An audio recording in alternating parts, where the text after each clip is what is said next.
Hello everybody, my name is Dominic Rossetti, and I will be bringing you the play-by-play for the Essex Knights and the Chesapeake College Skipjacks. The lineup for the Chesapeake Skipjacks today, we have leading off number 10, playing shortstop Kyle Waters. Second, playing center field, number 6, Mitchell Yolico. Batting third, number 5, catching Austin Massey. Cleanup, number Will Pope. Next, number 7, playing third base, Dylan Young, followed by the designated hitter, number 24, Josh Tibbs. Next is left fielder, number 13, Wilfredo Mendez Jr. Next, in the 8th spot, we have second baseman, number 9, Matthew Ferroni. And lastly, we have right fielder, number 14, Jackson Hala. And pitching for the Skipjacks today is number 31, Daniel Leo. And for your Essex Knights, leading off, we have number 6, Louise Gonzalez, patrolling center field today. Next, we have second base, number 10, Luis Marrero. And the number 3 hole is catcher, number 34, Mitchell Haywood, followed by the cleanup hitter, Nick Hemstreet, who's DHing today. Next, we have number 26, Emmanuel Maldonado, in left field today, followed by Alston Muma in right field. Next is number 36, Devin Johnson, who's playing first. Then at second base today, number 1, we have Max Jinjinka. And then next we have number 12, JJ Erazo, playing shortstop. And pitching for the Knights is number 32, Rolando Heredia Bustos.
Thanks.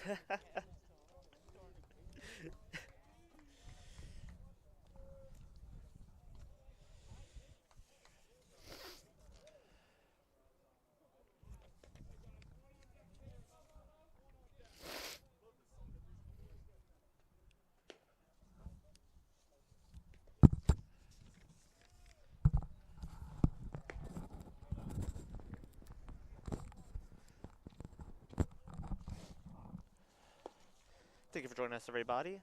A couple stats before today's game.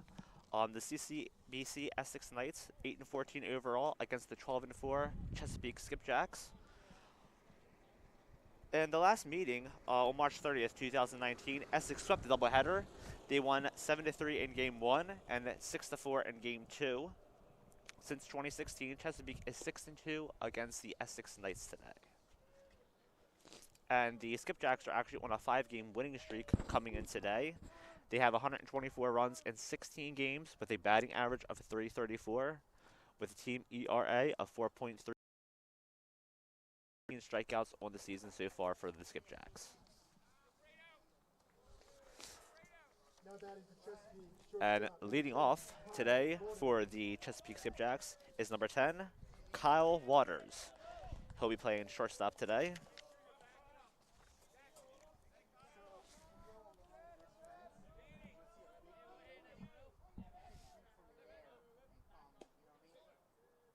And first pitch of the game is going to be an outside corner for a strike.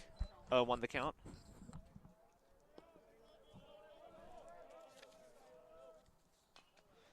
And that was going to be grounded foul.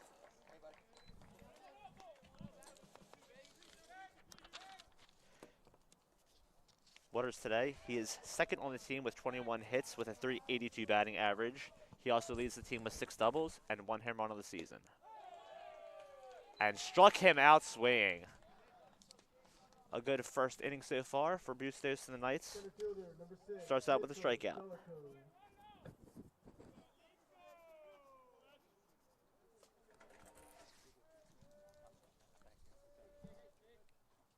And up next is center fielder number 6, Mitchell Yolico. .341 batting average on the season so far. Second on the team with 16 RBIs. He also has 14 hits, 4 doubles, 1 triple, and 2 home runs on the season. Count even at 1.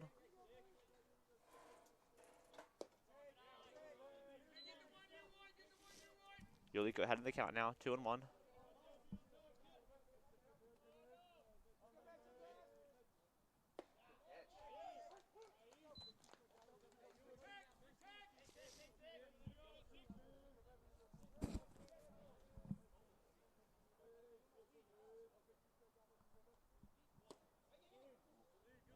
And that misses inside. Count full now, 3-2.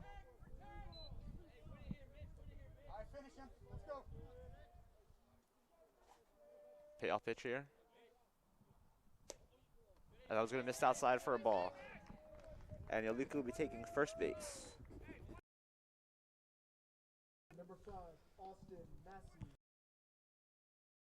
Massey catching behind the plate today.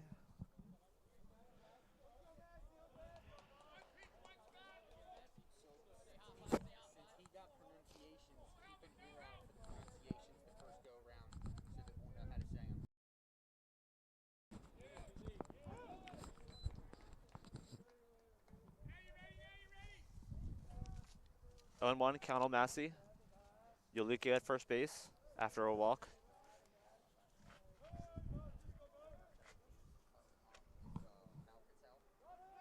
He's running. Third to second base. And safely at second base.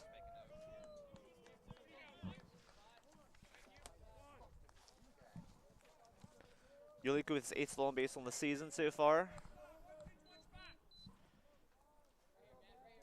Count even on Massey, 1-1. And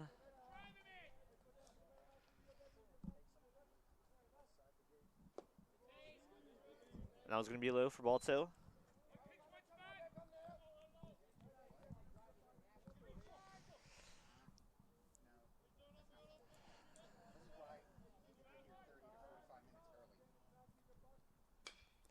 That was going to be grounded to third base side. It's going to roll foul.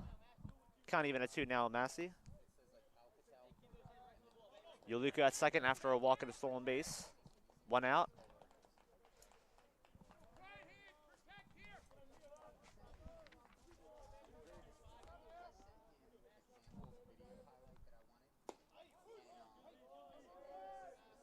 And the count's going to be full now, 3-2.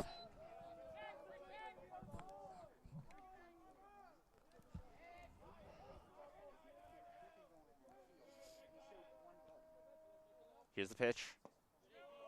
And that was going to be low for a ball 4.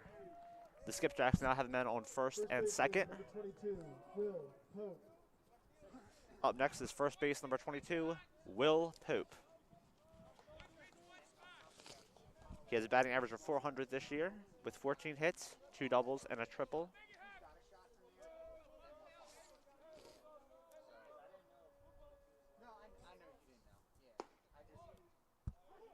I was going to be in there for a strike. 0-1 the count.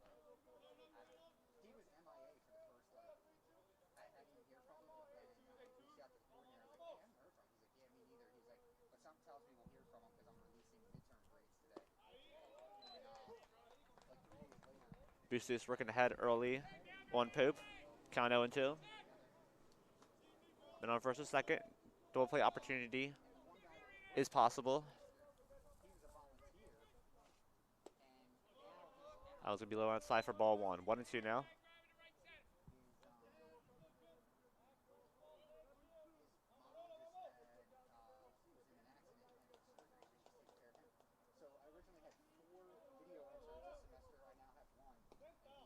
And swing and a miss, but the ball gets by the catcher. And the runners on first and second advance, but 2 outs now for the Skipjacks. Second strikeout of the inning for Bustos. Third baseman, number 7, Dylan Young. Up next is third base number 7, Dylan Young.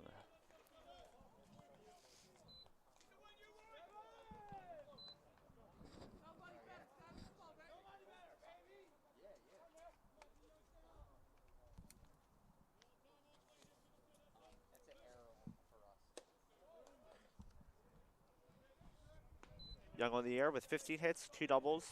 Second on the team with a .484 batting average. Young having a great year so far. That was going to be popped foul, first base side. Count even at 1.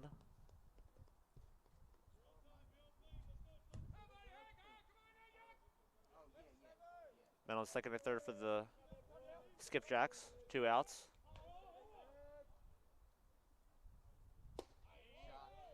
That was going to be in there for a strike. Bustos headed the count 1-2. All right, big you now, finish it.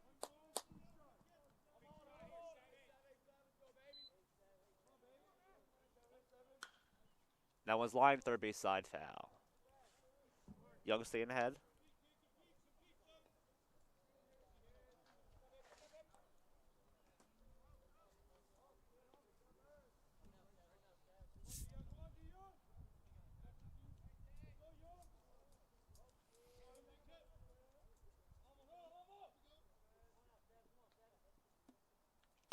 And struck him out to end the inning. So decides 2 walks, 3 strikeouts for Bustos. 0-0 game, lights up. Next in the bottom half of the inning.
And we are back with the bottom of the first inning. Joining me is my color commentator today, Aaron Thomas. How you doing today, Aaron? I'm doing just fine. Thank you for having me, and thank you for joining us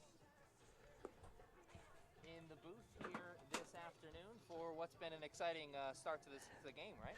Oh, exactly. Especially, 2 walks, but Bustos got out of it with 3 swing and strikeouts. Very great. He had a great outing last game. Got the win in that doubleheader in Game 1. Who's leading off this inning for the Knights here when we come back? So leading off is going to be center fielder Louise Gonzalez, and then second it's going to be Luis Marrero, followed by Mitch Haywood. Gonzalez. Gonzalez going to have an early opportunity here as he steps up to the plate first. And pitching for the Skipjacks today is Daniel Leo, number 31.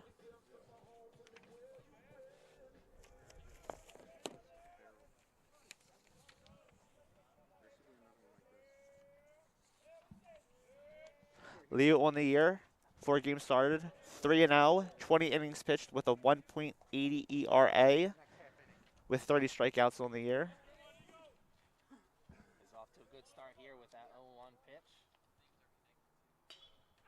That one's hit, popped up first base side.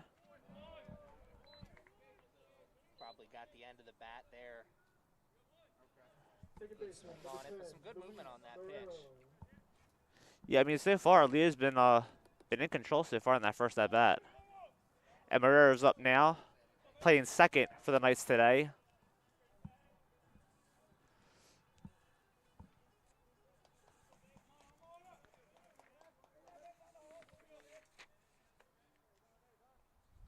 Marrero on the, oh, and that one's going to get by him.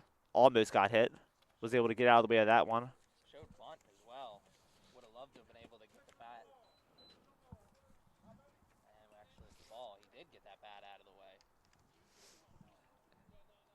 And as you can see, third baseman Young playing on the edge of the grass there.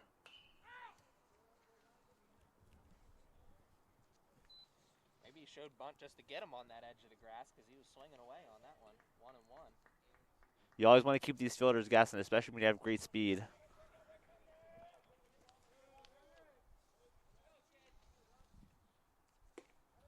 That one's going to miss high. Marrero ahead of the count now, 2-1. Guys, we're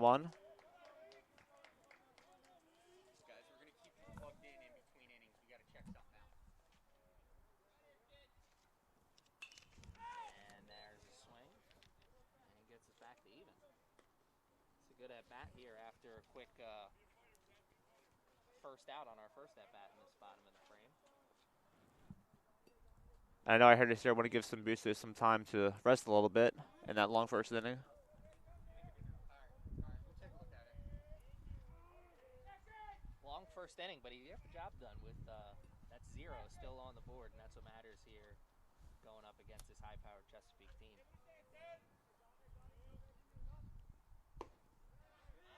And that's going to be a strikeout looking for Marrero. 2 outs now for the Knights. Catcher, number 34, Mitch Haywood. Catching number 34, Mitch Haywood. Now I'm sure that the Knights coaching staff will take that strike if they can get that strike as well.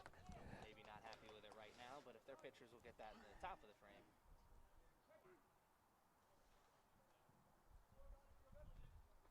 Time asked for and awarded.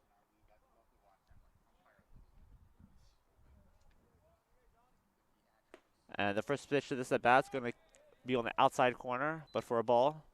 1-0. Good control. He seemed like he hit that spot right there on that outside corner. See if he goes there again. Catches the inside corner this time. He's in his head now. Wonder where he'll put this. Maybe go off speed. Here's the pitch. Went back to the outside corner, but gets the call this time. 1-2 now. Haywood is second on the team with 15 RBIs this year. That one's... There from Haywood to stay alive.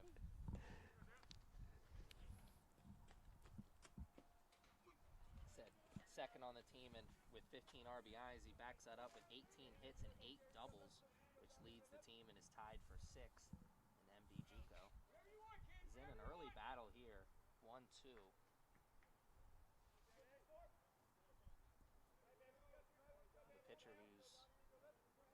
spots. Haywood doing a great job fighting, making Leo throw all of his pitches. And after 2 quick outs, this is a good at-bat, regardless of how it turns out. Making him work. Love to get on base, though, of course. That one almost hits him. This is low and inside, though. Chances of getting on base got a little bit higher after that ball, 2-2.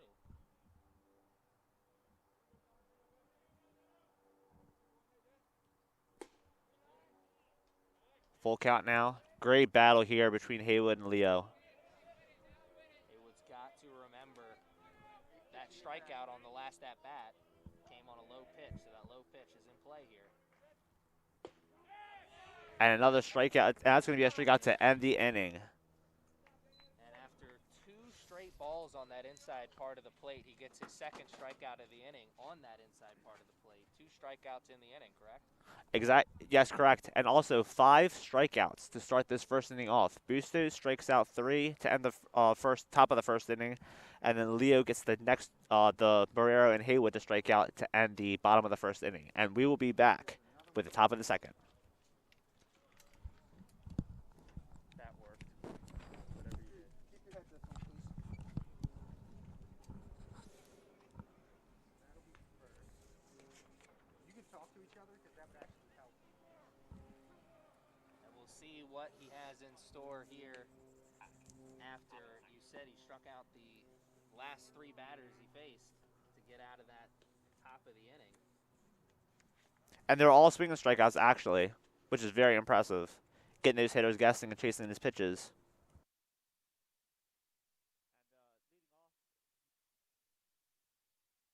It's going to be designated hitter, fielder Wilfredo Mendez Jr., and second baseman Matthew Ferroni.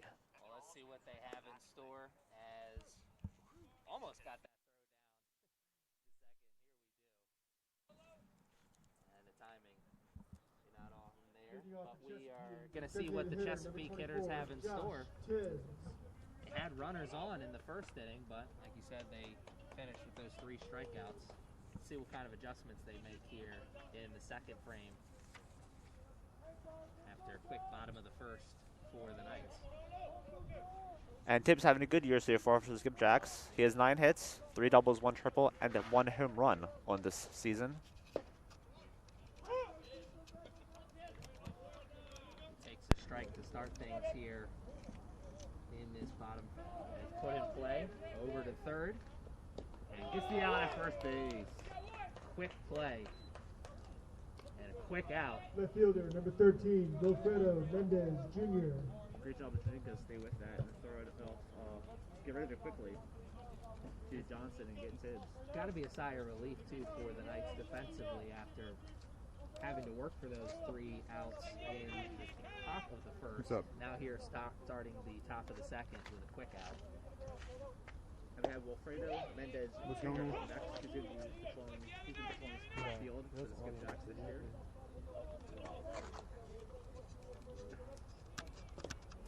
That one skips by Haywood. It's still not picking up. Low and inside. Move that count to 1-1.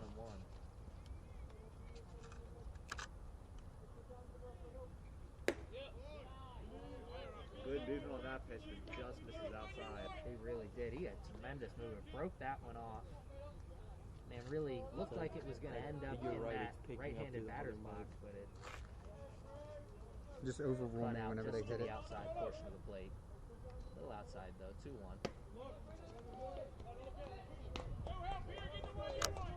Mendoza has a count now, 3-1. Let's see if he's got the green light here to swing away at what he wants. I think he did, but he didn't want that outside part.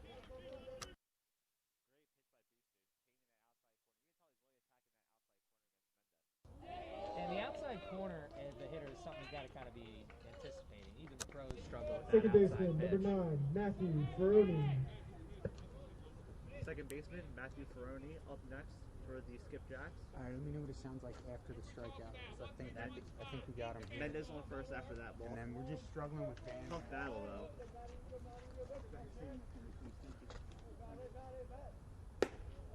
And that one is outside as well. That's a good idea. Let's get rid of that ball.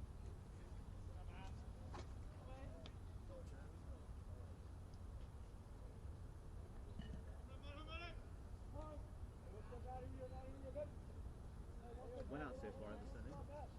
After the ground out from Tibbs. Watched an interesting video earlier today about how they muddy up the baseballs at the major league level. You know, the feel on a ball is so important at the pitching level. As we see a steal attempt and a throw. Throws off the mark in center field. Hey, would love to have that one back. So that's the throw from center was a strike. But good wheels. Not much of a play, and just like that, the runner goes from in scoring position to even better in scoring position, even better scoring position. Exactly, only 92 away from home plate, and we do have one out in the inning. So the skipjacks are threatening again in this inning.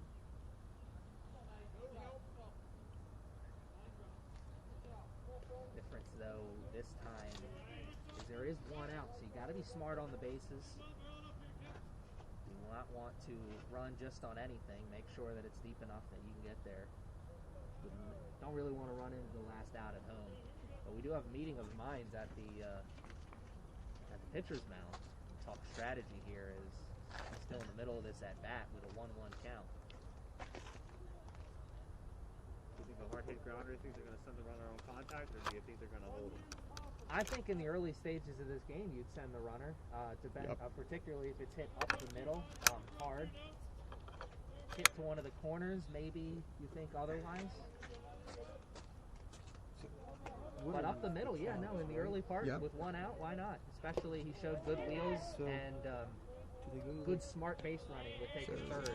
It's one thing to take third, but it's as quickly as he took third. Exactly.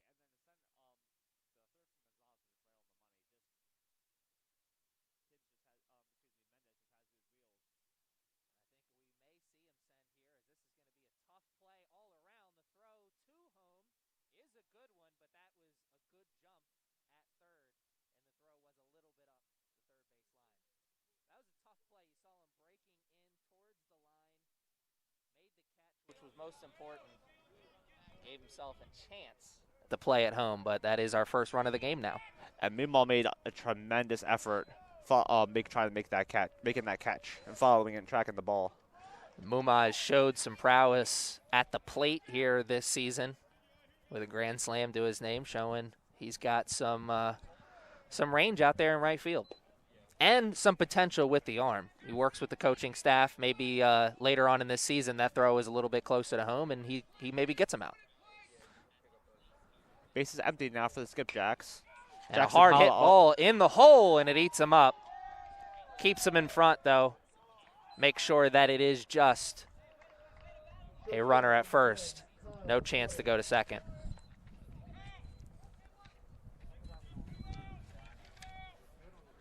And up next is shortstop Kyle Waters. He's 0 from 1 so far on the day. A swinging strikeout in his first at bat. Shows bunt. That one's going to be outside for a ball.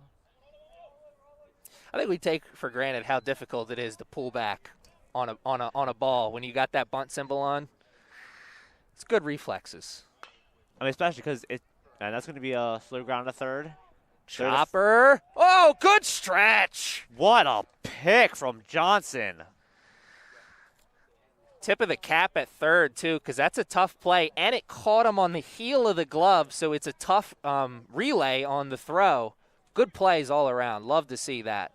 Yeah, especially with those bad hops that you get in the infield sometimes, depending how it comes off the bat. So just a little damage as they had runners in scoring position early, or a runner in scoring position, I should say, early, but they maintained getting out with just one run. And we'll be back with the bottom of the second inning.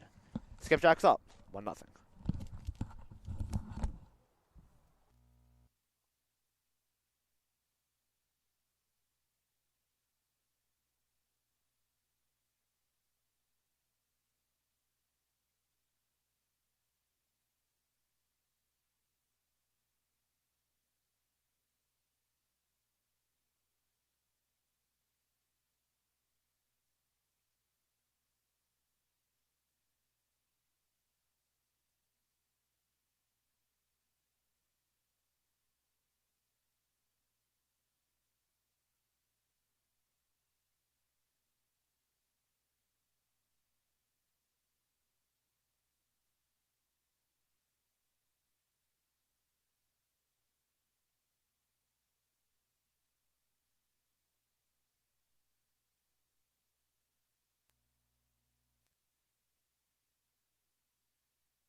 All right, Hem Street leading off here for the Knights. Okay. You might just have to be 1 year off. I'll figure it out for next time. And Hemstreet today has a 5-game hitting streak coming in today. He also leads the team with 20 hits and 16 RBIs. See if he can move that to a 6-game hitting streak. Ooh, he wanted that pitch. He saw those hands move forward a little bit, but better judgment came into play. Very good pitch. Gives it to Haywood. Excuse me, Hemstreet.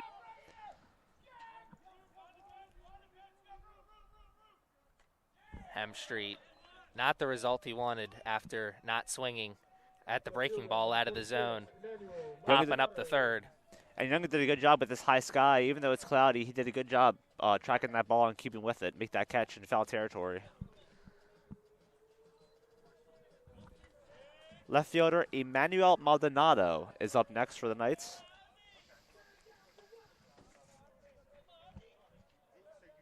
Hitting 325 on the year. See what Mr. Maldonado has here in store for us. Second inning, down in an early 1-0 hole. You know that the Knights are thinking about trying to erase that sooner than later. At least start testing. That one's going to be a tough play. It makes it look routine. 2 quick outs for the Knights in this bottom of the second inning. And up next we have Alston Moomaw, right fielder. And as you said earlier, Aaron, he did have a grand slam a couple of days ago. And he is also the owner of a 5-game hitting streak coming into today. Made a nice play at the top of the frame in right. Let's see what he's got here in the batter's box.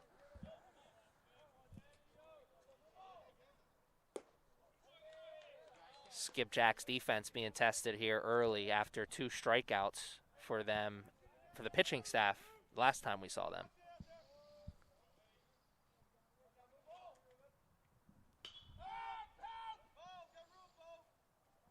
They think that's playable, but they find out otherwise. Count even at 1 now. Quickly ran out of real estate there as that one was fading over towards the trees in first baseline. Moomaw a little bit behind on that one. And along with that hitting streak Moomaw has, he also leads the team with a .372 batting average. And a good look there. Maybe a little bit closer towards the middle of the plate, and he's swinging there. If it's high, let it fly, and he lets that one fly to center, but right.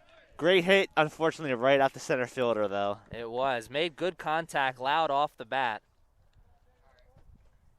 I think a solid at-bat for Moomaw. Got to build some confidence, though, when you tag him like that. Let's see what the Knights have at the on the defensive side here as they'll come back out here for that. And we're back with the top of the third inning.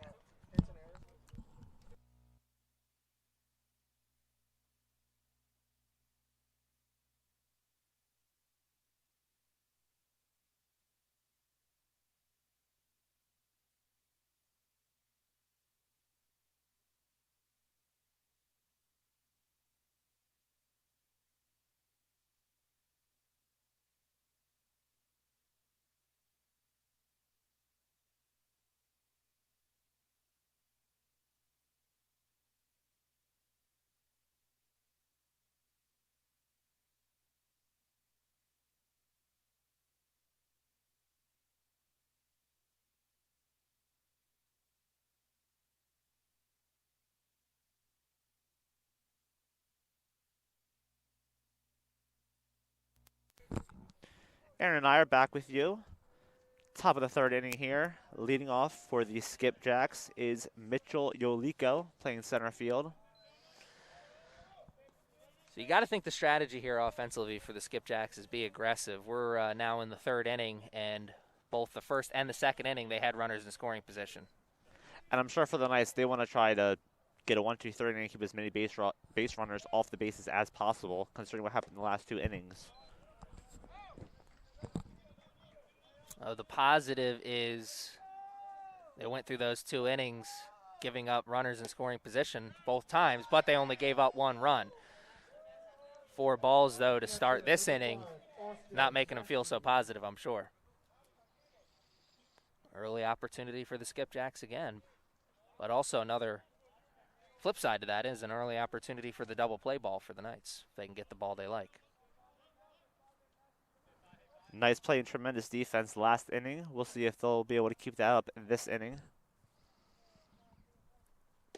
If you remember, you grew up playing the old baseball video games, they tell you in this situation you want to keep the ball low. It's the new game now. A lot of guys destroying that low pitch. Let's see what the strategy here is. Nice pickoff play. Yolico just getting back to first base in time.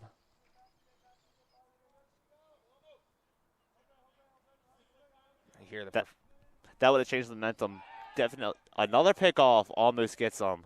That one a lot closer. I mean, the first one was a good attempt, but that one was, whoo, Nelly. And Yolico, he's still getting a bit of that secondary leadoff there.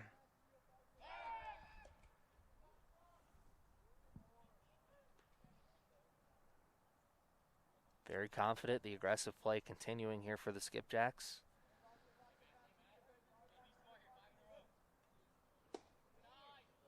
Yolico stays at first base on that pitch. Count even at 1 now. A good first strike. That's not just the first strike of this at-bat, first strike of the inning here. Build some confidence in the arm. Wants to give his defense an opportunity to get to work here, I'm sure. And Massey, his first play appearance in the first inning was a walk. Only advanced to second base, though, before being left on there.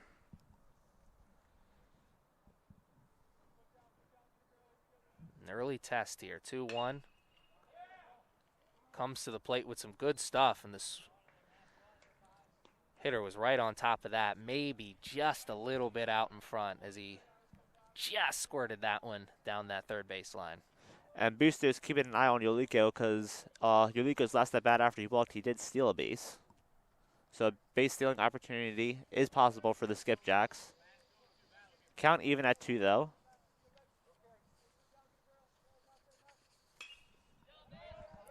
Massey doing a great job staying alive here.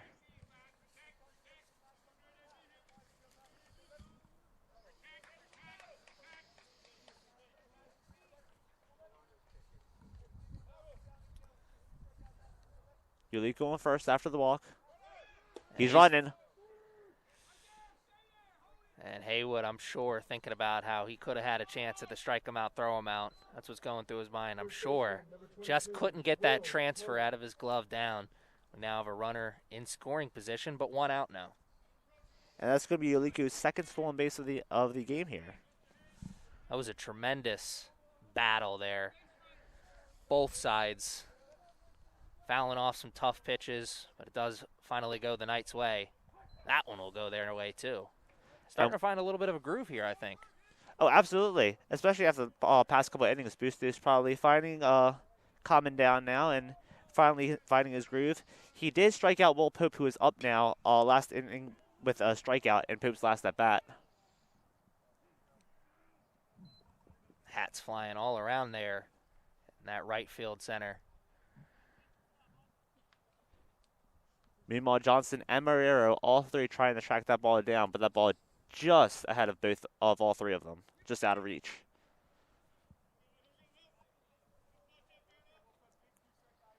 Tough run for everybody as it's trailing away and out of play.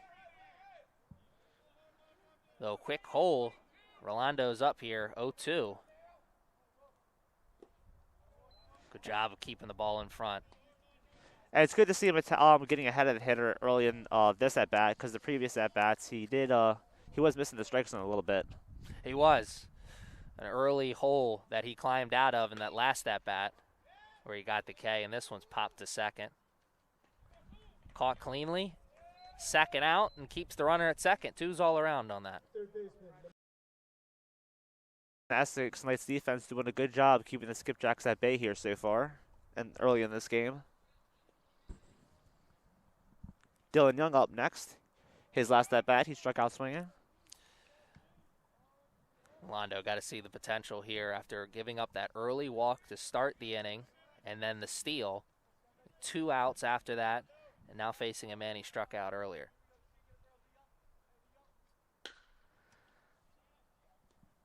Will it be a routine play?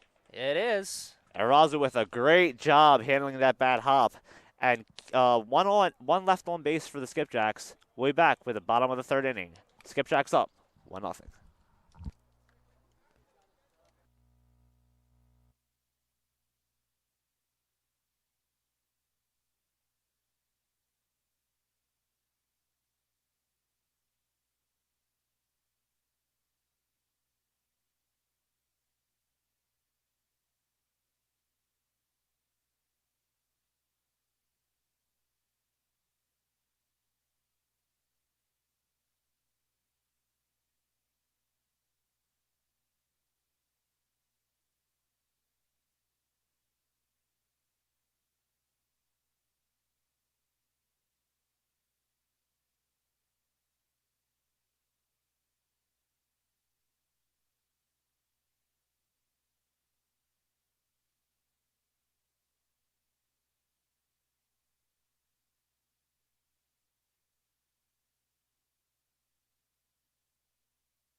Lunch plans made for the middle of the doubleheader there. And the Knights take over with an opportunity to tie. I love the confidence there. He just stood there. He knew that wasn't going to hit him. I would have been jumping out of that box. And he hard hits the second base of that grounder, though. And it's going to be a quick first out for the Skipjacks in this bottom of the 3rd inning. Love to have that one back. You heard that one tail right off the end of the bat. And second baseman number 1 at Max Jinjinka up next for the Essex Knights. Maxwell, a sophomore out of Connecticut. And he's also tied for 12th in MD JUCO with 8 stolen bases. So the Knights have their own stolen base threat up at the plate here. And given the state of this game, you'd love to see him get on base and test him a little bit. Skipjacks have gotten through these bottom of the frames pretty easily the last couple times down. And that was a big cut from Jinjinko on that foul ball.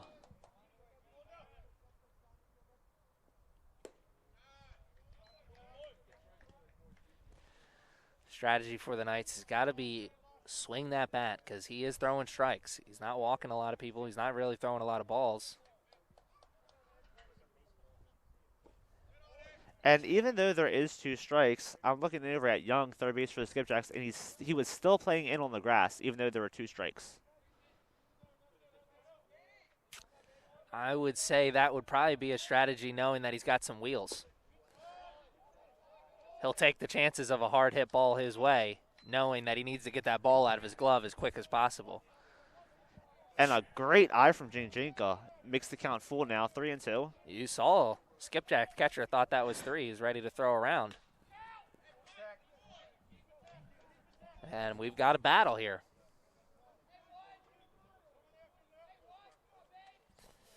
And on deck for the Knights, we have their shortstop, J.J. Arazo, Jinjinka's double play partner. Up and trailing out of play. And the battle will continue for at least another pitch here.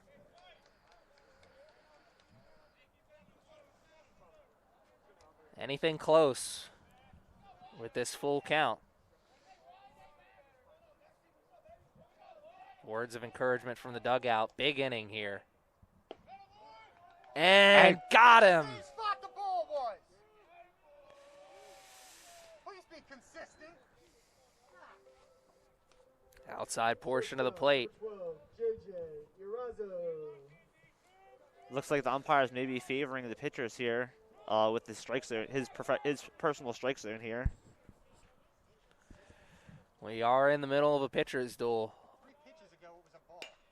And there is a swinging bunt up the middle. I think he kind of stopped there. Yeah. Or maybe it was just the vantage point that we're at. But regardless, they're not all created equal, but they all do count equal. And the first hit for the Knights is going to belong to J.J. Erazo, 2-out single up the middle. And like you said, it's kind of like a swing bunt or like a check swing hit.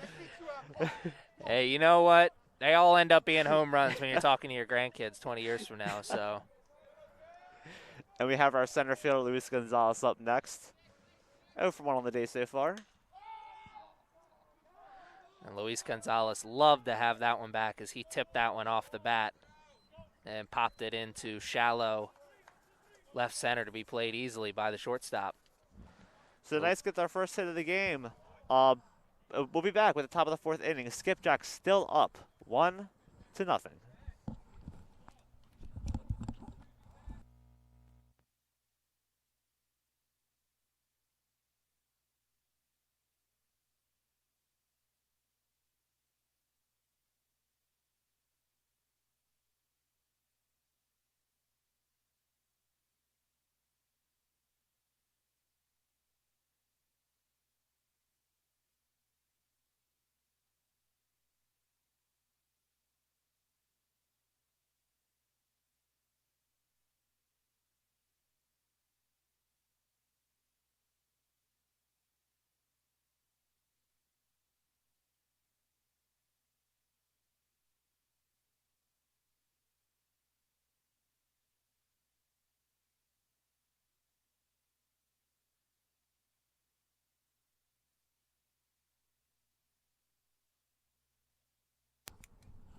And Mr. Tibbs leading off here for the Skipjacks. Let's see what Rolando has in store for him. Breaks one off on that inside part of the plate for strike one. Josh Tibbs, sophomore from Boonesboro, Maryland, finds himself in an early 0-2 hole.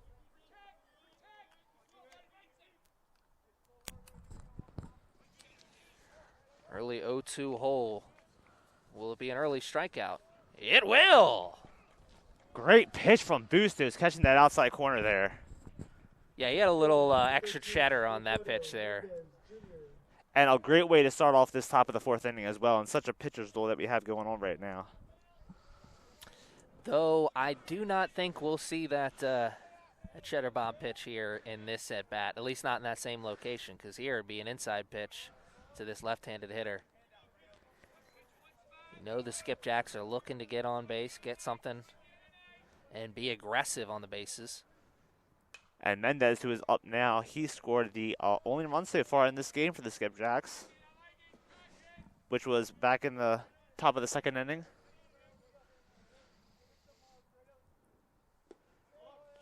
Strategy for both pitchers, been a more traditional approach. Outside portion of the plate, move the ball around. Good movement on that pitch, but misses up. What the strategy is. Swinging away. Good cut. The hole fouled that one into the trees down that 3rd baseline, and it's now full. We've seen numerous battles here between the hitter and the pitcher from both sides for both teams in this game so far. And I'm thinking Rolando thought that one was going to be strike number. Good. And a good cut to foul it off, stay alive. Another. Ditto. There's back to ditto. There's back-to-back strikeout pitches from Rolando. And then as he's just saying to himself, he is not going to let Bustos put him away. But Bustos on the other end, he's trying to put him away. And that one just misses outside for ball 4. Second baseman, number 9, Matthew. You know, 3 pitches that Rolando probably felt good about, coming out of his hand and the location. 2 of them fouled off. The other one just didn't go his way. A walk. How costly will that walk be? A double play gets him out of the inning. Opportunity. And we have Matthew Ferroni up next to hit the RBI sac fly to drive Mendez in. And he will have to go back to first base as Muma makes a nice basket catch there. I think that's back-to-back innings. Muma's made a great catch. That one probably the toughest of the game that we've seen so far because it's trailing away from him towards the cage, or towards the fence, I should say. So he's running out of real estate, and he's got all those branches over there. Could hit a branch, move over a little bit. It's a tough catch. He did a great job with tracking that and not running into anything as well. And we have Jackson Hala up next. Good awareness as well as he got that ball back into the infield very quickly. Good base running as he was headed back towards first anyway, but. Oh, Nelly, Rolando. And Mendez. 2-0. Mendez is the, a base stealing threat because he did share some meals in that second inning, just like now. Throw to second this time is in time. Beat the runner, I believe, but not in a position where he could get the tag on the runner. And we do have 2 outs. Skipjacks do have a runner in scoring position on second. So that was good all around. A good throw from the catcher. Good base running, though. Gets that steal, and that will get him to 3-1. Yeah, Haywood did a great job getting that ball out of the glove really quickly, trying to nab Mendez at second base there, but Mendez has such quick wheels. Knights have played 3 innings already. They know what the strategy is for the Skipjacks. They know that they're going to be aggressive on the base pass. I think sooner than later we may see them throw one out. Well, and there's some movement again, but this one is roped into left, and that will score as it gets past the left fielder. And that's going to be a 2-out RBI double for Jackson Hala, and the Skipjacks have now, their lead is now 3-0 now.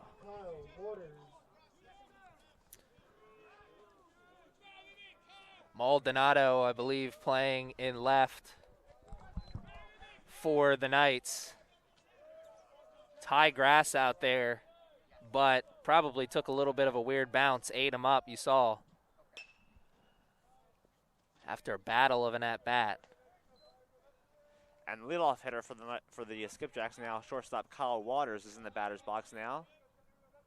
He's 8 for 2 so far on the day today.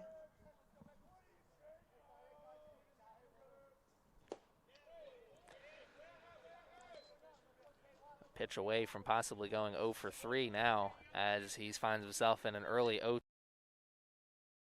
to get out of this mess. Let's see if we see some movement at second. He's going to stay, and that one's going to be low and outside. Haywood doing a good job keeping that ball in the dirt. And I'm sure Haywood's thinking the same thing that we are, that we may see some movement sooner than later.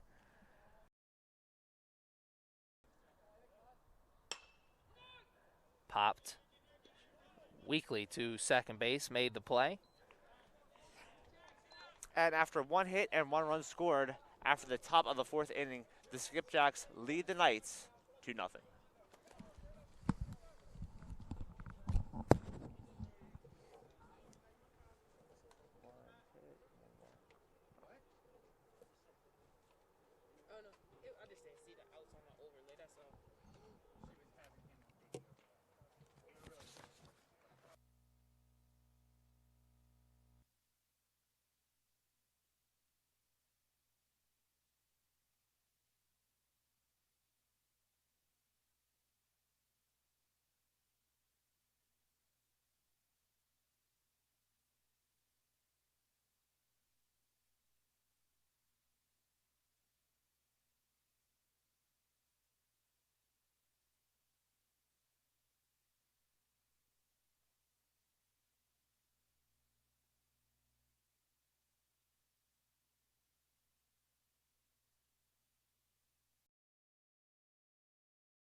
Back with the bottom of the 4th inning here. Leading off for the Essex Knights is second baseman Luis Marrero. And Daniel Leo still doing the pitching out there for the Skipjacks. He's got 3 strikeouts to his name here so far this afternoon, correct? Yes, he does, and that's going to be 33 for a total in the season, which leads the Skipjacks. And there's a shot into left. And there's a shot into left.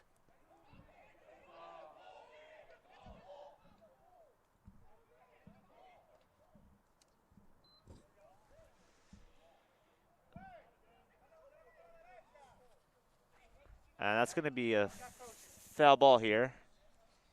That was awfully close there. I had so much commotion there. I wasn't sure exactly. I was just going to wait until we got an official a ruling from the umpire. And it is a foul ball, and that is a disappointing walk back to home there for the batter, I'm sure. Marrero put such a good swing on that hit, on that bat. Really was probably maybe our best contact we've seen here so far.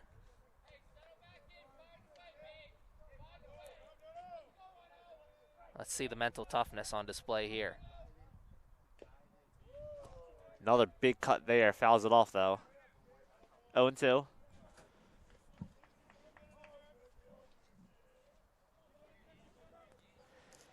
And along with the strikeouts that Leo leads the team, he also leads the team in wins with 3 and with ERA with 1.80.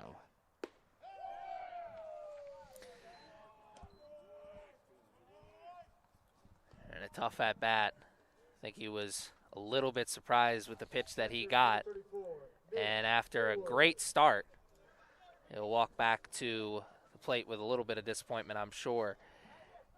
Especially after that hit to left field that ended up being foul. But now up we have catcher Mitch Haywood up. He's there for 1 on the day so far, looking to extend that 5-game to 6-game hitting streak. Daniel Leo still looking good here in his 4th inning of work. Leo is 6'1", 230-pound freshman, so he is bringing some heat. As the internet would say, mass equals gas, and he's bringing that gas here this afternoon. Though he's been tagged twice for some good contact from the Knights, as that one is driven deep into center field, but caught cleanly. That one was just hit straight away. I mean, Haywood got great power on this at bat. Just a little bit, it was caught on the warning track, it seemed like really close to the fence. Just a couple inches or maybe feet. Absolutely. Maybe the wind's blowing a different direction. He may have taken that one all the way out. But I think a good sign for the Knights here in this inning is that they've made really good contact here on 2 of Leo's pitches after getting their first hit in the last inning, right? Yes, exactly. And their bats have been silent so far, but it looks like now they're trying to find a way. They might be kind of seeing what Leo has to offer. With a lot of these hitters that we've had so far, they're doing a great job battling Leo. Yeah, they're starting to maybe find the groove here and get the timing down on his stuff as Nick Hemstreet is in the plate. I'm impressed every time Hemstreet comes to bat just because he's not wearing those gloves. I mean, he's a much tougher gentleman than I am. And it's imagine, just like sometimes when you foul that ball off the recoil, so that, I mean, for all the baseball players out there, you know how that feeling, what that feeling is like. Yeah, you hit it off the skinny part of the bat. Does not feel good. But pain equals discipline. I'm sure that's what Hemstreet's thinking. And he ropes that one in between in between short and third. And Hemstreet's going to extend that hitting streak to 6 games now with the 2-out base hit. And as my dad would say, that's a ground ball with eyes. Emmanuel Maldonado.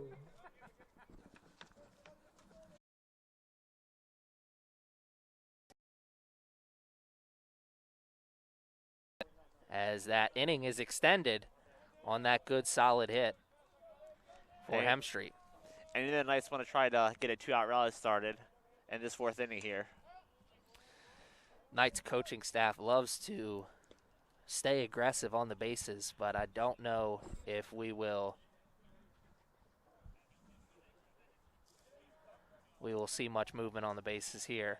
Don't want to run into an out, especially when you've struggled so much getting runners on bases. Hemstreet, not really a base running threat, but is 1 for 1 on stolen bases this year. So Hemstreet maybe not going to be looking for the steal, but has to be aware of the always possible pass ball. a lot of space in between the home plate and the backstop. And Hard there hit. he just ropes that one foul. Thought like it had a set for a chance. Thought it had a chance. Excuse me, I'm all tongue-tied. For a second, I thought it had a chance to skip over the first base bag. Instead, Maldonado will have another chance. 0-2, though, in the hole. And you can tell just in the momentum so far, the Knights are they're just trying to keep chipping away at Leo. They're doing everything that they can. He went. I was going to say, that one looked like he went. That was a tough go-around. And at the end of the fourth inning, still 2-0 game in favor of the Skipjacks.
Mitchell, Yolico. And leading off this inning for the Chesapeake Skipjacks is center fielder Mitchell Yolico, who has 2 walks to his name today. And you got to think that the Knights are thinking about getting a quick inning here, not just because they're down on the scoreboard, but they seem like they were getting something going with the bats in that last inning, starting to get the timing down of Leo, the starting pitcher for the Skipjacks. So momentum starting to build for the Knights here, I think, as we are leading off the 5th.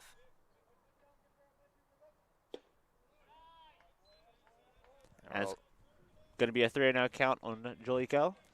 Rolando, early hole for him, but he has been dealing here all afternoon, and not only is he going to have to take that walk of shame back to home plate, he also probably did not buy himself some brownie points with the umpire with that bat toss. Yeah, you could tell he was very disappointed in that bat.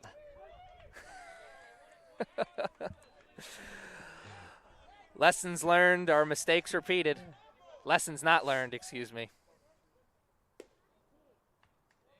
Rolando does give up that walk. Yolico doing a great job today with plate discipline. This is 3rd walk of the game. That'll keep the on-base percentage high. And Austin Massey, the Skipjacks catcher, is up next. He's there for one on the day. His last at bat, he struck out looking.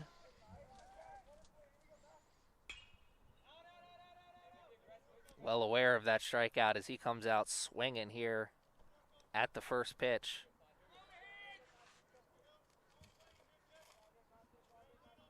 Two hits apiece for both the Knights and the Skipjacks in this game. And that one hit him. And he does his best Joey Votto impression to first base. First baseman, number 22, Will Pope. And you see here we have someone warming up in the Knights bullpen. Yeah, he was starting to do his arm exercises in the last inning. Had to figure he was going to getting ready, start throwing, hitting the mitt sooner than later as we are into the 5th, though we do have a doubleheader to today. We have first and second for the Skipjacks. Will Pope up next, playing first base. Showing bunt. Chance to field his position. Rolando makes the only play he has, which is the throw to first. And that was a good sacrifice there by Pope to move the runners up at base. Number 7, Dylan Young. He'll get the sacrifice And an early opportunity for some offense as there's only one down here in this 5th inning. We have runners at second and third for the Skipjacks. Though a little bit of a break in the action as the trainer comes on. We'll take a break as Todd Murphy warms up in the bullpen.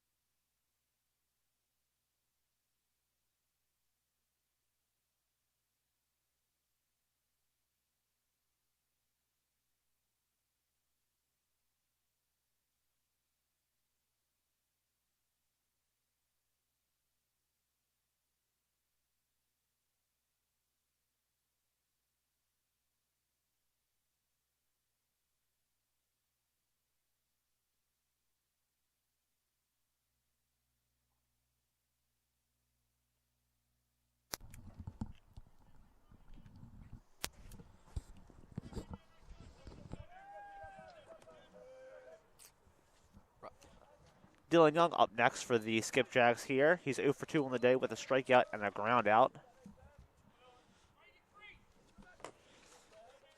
Skipjacks threatening here in this inning. Second and third, one out. First base is open.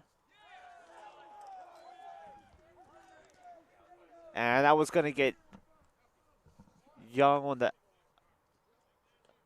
So it looked like that pitch got Young on the elbow, but the umpire says...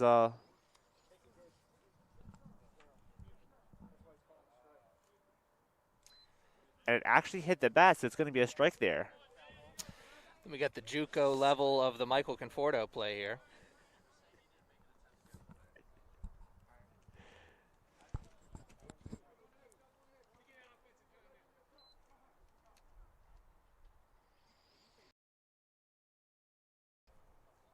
We learn something new about this game every single day. 0-2, man.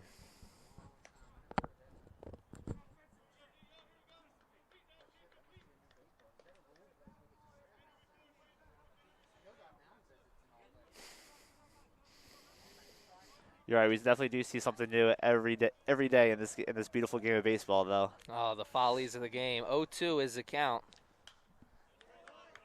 And a good cut. You wonder what the mentality is here for Dylan Young. Thought he had first.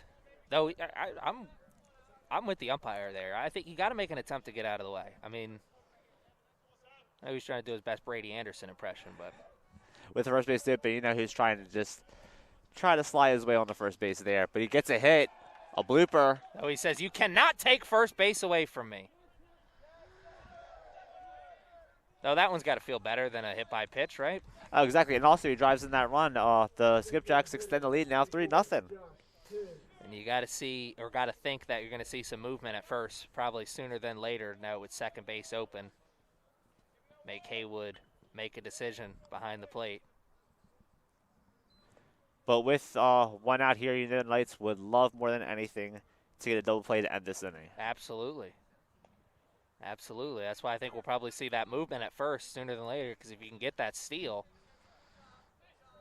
that at least makes the double play harder. And Josh Tibbs is up next for the Skipjacks here. He's also 0 for 2 on the day with a ground out and a strikeout. So far, 3 runs on 3 hits for the Skipjacks. No runs on 2 hits for the Knights here.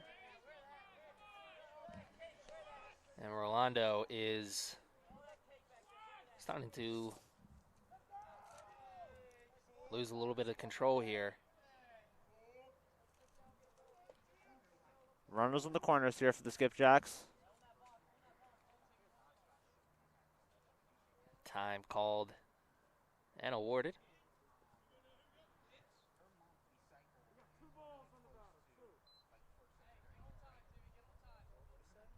Two balls on the batter as we get a correction and a meeting of the minds between Haywood and his pitcher.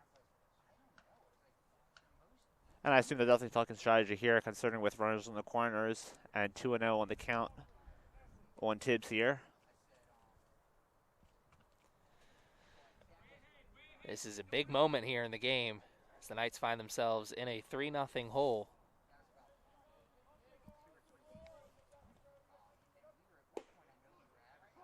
Rolando brings maybe his best pitch of the inning to home there for his first strike of this at-bat.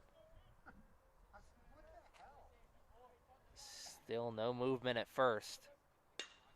That one's laced right center field. Moomaw going back on the warning track at the wall. And it's going to get to the wall. 1 run scores.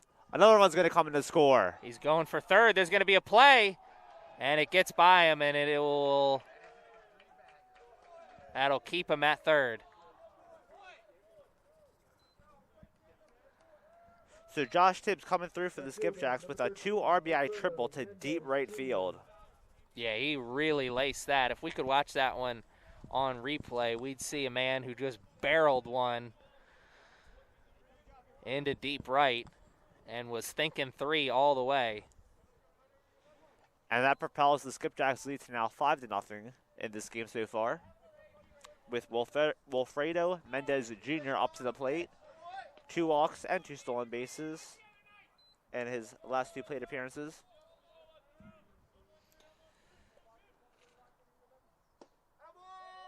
And he is swinging now, 0-2. That was a great pitch by Bustos there to get him chasing on the outside pitch. Absolutely. He broke a nice one off earlier in this inning to Tibbs. That one maybe even better. And, that's got to feel good.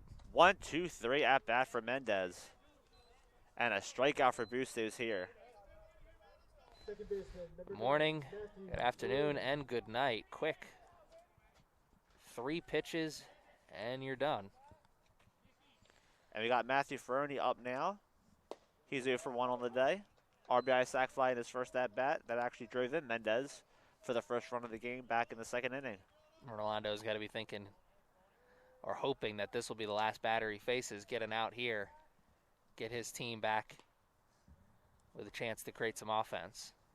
And with that man in scoring position on third with 1 out, that was a huge strikeout on Mendez that Bustos got. Absolutely. That's what he wanted. I'm sure in his mind he's thinking he's got to strike this guy out. Something put in play probably does make for some trickery. That one was very inside. Almost hit him, but Ferroni was able to get out of the way on that pitch. Lost control of it. No, he is still in control of this at-bat with a 1-2 count. Oh, now we're even. That's a great job by Haywood, though, keeping that ball in front. We may have seen the runner at third break if it got past him. That was definitely a run-saving play right there. Get a run-saving strikeout here. Full count now, 3-2. Payoff pitch here. Tibbs on third after that 2 RBI triple. Ferroni up at the plate. Strikes him out the end.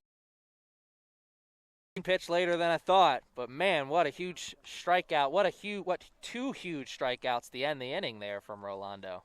At the end of the top of the 5th inning, the Skipjacks are up 5-0.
And we are back at the bottom of the 5th inning here. Skipjacks up 5-0, and leading off for the Knights is right fielder Austin Moomaw, who's made some great defensive plays today. And he's got a chance at Leo again, as he is still doing the pitching for the Skipjacks. The Knights put some good contact on Leo the last time up. So that's not the best bunt attempt. Muma loved to have that one back. And I assume they're just trying to get something. They're just trying to get some runners up on the base here to try to catch up to that lead that the Skipjacks have so far. Number 36, Devin Johnson. Yeah, and with going up against a batter like Muma, that bunt probably did catch him by surprise a little bit, just not the greatest execution on the bunt. Another chance here, though, for the Knights after that quick first out. And I believe last time Devin Johnson up the bat now, and I believe last that inning he had a really good hard hit grounder to the second baseman last at bat off the end of the bat, but still but a good cut on it.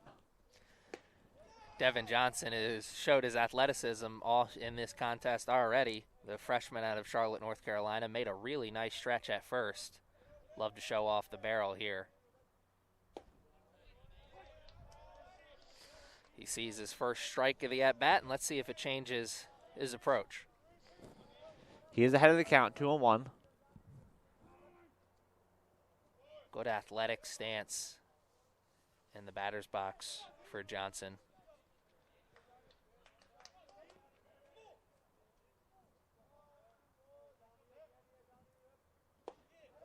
That was a big cut there. He was looking for the fences on that one. Absolutely. Got the pitch he wanted. Count even at 2 now. 1 out. Top of the 5th inning. Saul Johnson swinging for the fences on that low pitch. Batters love that low pitch. Full count here. And there Johnson will live to see another pitch.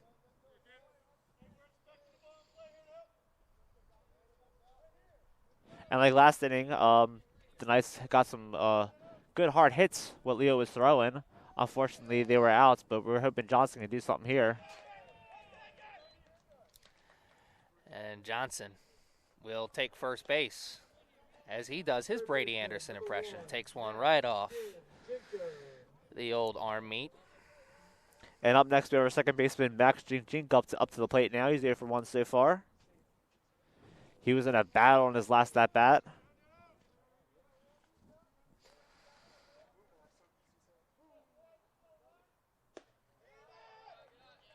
Good eye there from him. Want to know the count. Leo, after showing some solid control, not just solid, exceptional control through the first 4 innings.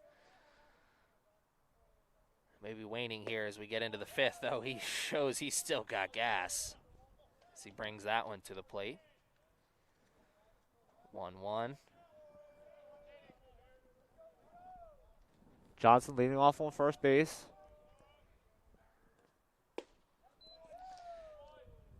And a big swing there from Jinka there. Count 1 and 2. Back-to-back solid pitches from Leo. Let's see what he has. Maybe trying to get him to chase. Maybe just lost it. 2-2. And with 1 out in this inning so far, you know the Skipjacks will love a double play opportunity to get out of this inning, even with that 5-0 lead. Absolutely, and you know that's going through the mind of Jinjenka as well. And there's a good throw to first. Better dive back. Like you said, that's got to be going through the mind of Jinjenka, not just to make contact, but to make hard contact. Does not want to hit it into the double play here. He'll walk back to the dugout, wishing he would have just made contact, though, I'm sure, after the strikeout. Absolutely. And with Johnson on first, we now have 2 outs for the Knights. With J.J. Erazo up to the plate, his last at-bat, he's 1 for 1 today. He got one of the 2 hits that the Knights have so far, and his hit was the first hit of the game.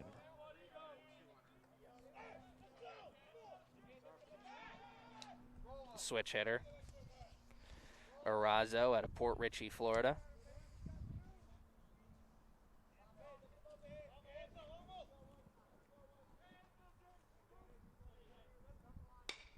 He'll make contact. That was hard hit, third base. It eats him up, and everyone will be safe. And that was a very hard hit ball from Erazo there. Absolutely, and you took the words right out of my mouth. That's what I was going to say, is that's the benefit of hitting the ball hard. Dylan Young was in the right position, but it took a weird hop on him, ate him up a little bit, and now. And that's why they call that position the hot corner. Absolutely. And the ones who can man the hot corner the best, they get paid big bucks at the pro level. Louise Gonzalez, number 6, sophomore out of Parkville, Maryland, with a chance to make this a brand new ball game. One solid hit into the outfield will have us singing a different tune here. Exactly. That would change the whole momentum of this game. Good eye there. Count even at 1. Luis Gonzalez, only a sophomore, but I'm sure he's heard Luis Gonzalez jokes his entire life, given the former major leaguer. Played for the Diamondbacks and had that wonderful hit in the World Series in 2001 against the Yankees. Absolutely. Absolutely. Diamondbacks just one of many teams that Mr. Gonzalez played for during his major league career. The Gonzalez playing here at Essex. Love to have a big hit right now for his team. Another Knights player not wearing gloves in the batter's box. It's nice team. And I don't mean to cut you off. It seems like you're seeing that more and more now.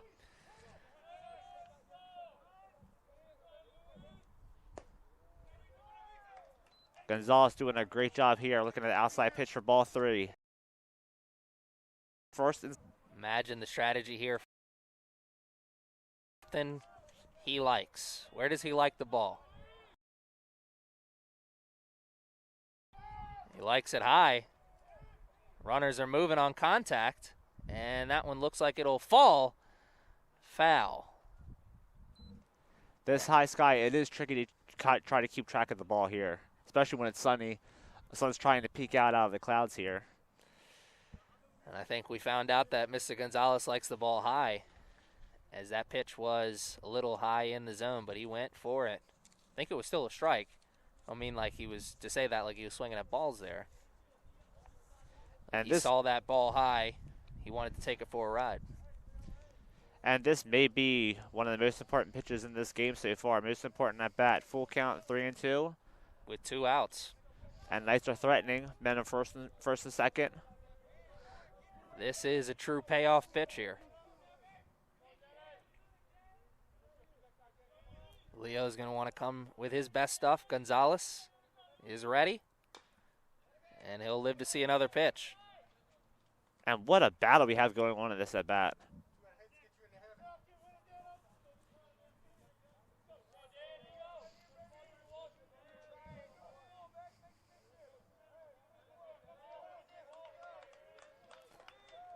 Tension is building, both dugouts chattering. Words of encouragement. This is beautiful baseball here, as we will wind it up and go again. Gonzalez just keeps chipping away. He would not have Leo put him away. He is keep battling here. Somebody's got to be the winner here. Another payoff pitch. He'll step off. Knew that was coming sooner or later. We got a big lead at second base for Johnson. Johnson not known for stealing bases, but he's going to be off on contact with 2 outs. And not the ending that Gonzalez wanted, I'm sure. So after the Knights were they were threatening a little bit, but Skipjack's were able to get out of the inning. And after 5, Skipjack's up 5-0.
somewhere else.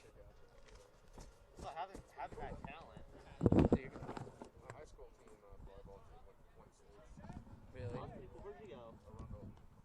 Leading off the Chesapeake, right fielder, number 14, Jackson Holla.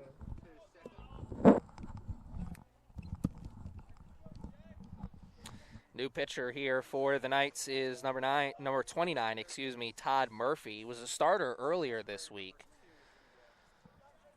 Coming out of the pen here this afternoon. And the southpaw here, he's going to be facing Jackson Holla, who had a big RBI double last at bat. He's 2 for 2 on the day so far.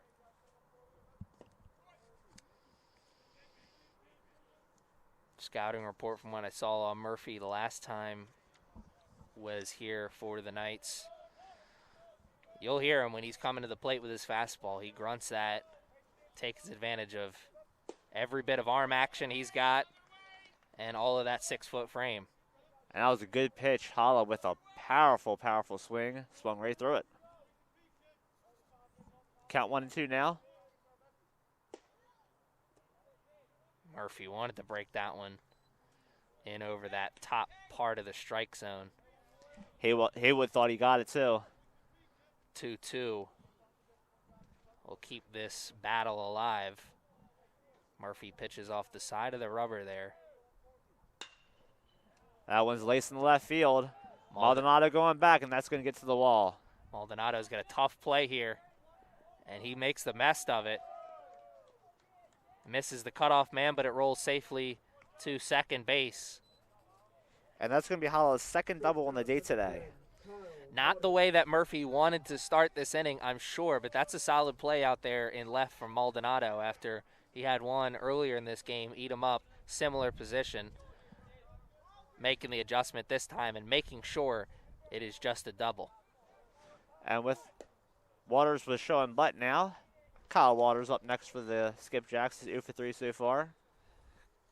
Kyle Waters, a freshman out of Deal, Maryland, Southern High School. Good reflexes to pull back on the bunt attempt.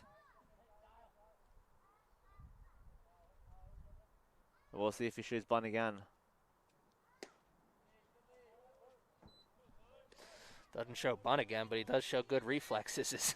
He wanted to swing at that outside pitch. 2-0 will be the count now.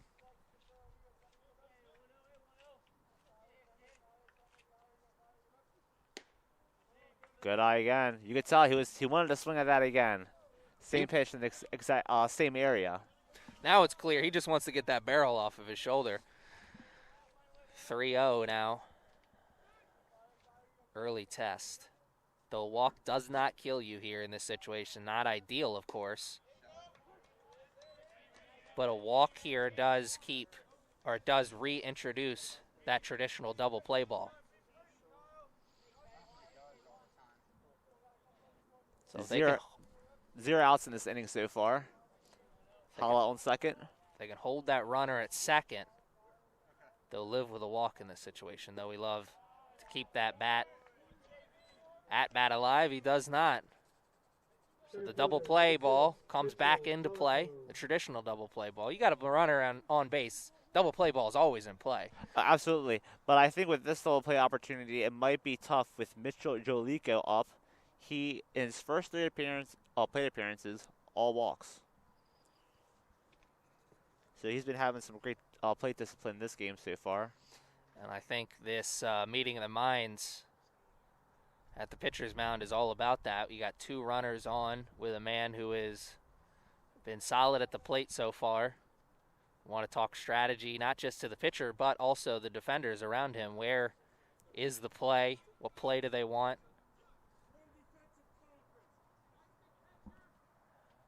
One defensive conference later for the Knights, and we are back. We are going to see what the strategy session was all about.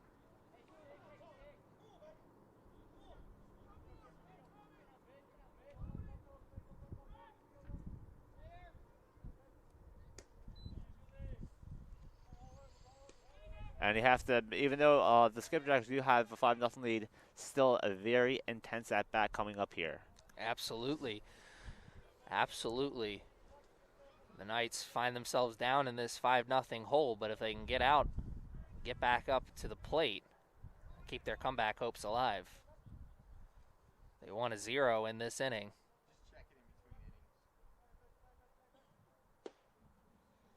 And there is a solid pitch from Murphy that gets him back to even. Any numbers on the scoreboard for the Skipjacks really hurts the comeback chances for the Knights. Since we have a doubleheader today, we're only playing 7 innings.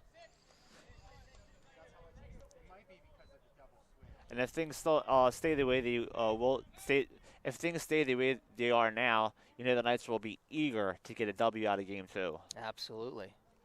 Though the W here in Game 1 still a possibility in their mind, I'm sure. 1-2. And that will load them up. Murphy really lost that one behind the runner. Catcher, Made number contact. 5, Austin Massey. And the Skipjacks catcher, Austin Massey, will be up now.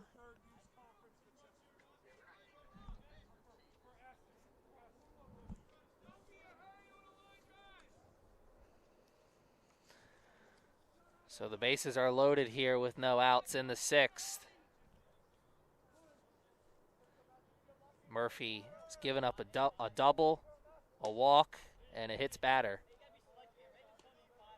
He'd love this 4th guy to be an out. Field is playing in. If there's a ground ball, they're definitely going to get. Some action in the pen for the Knights as we're back to even.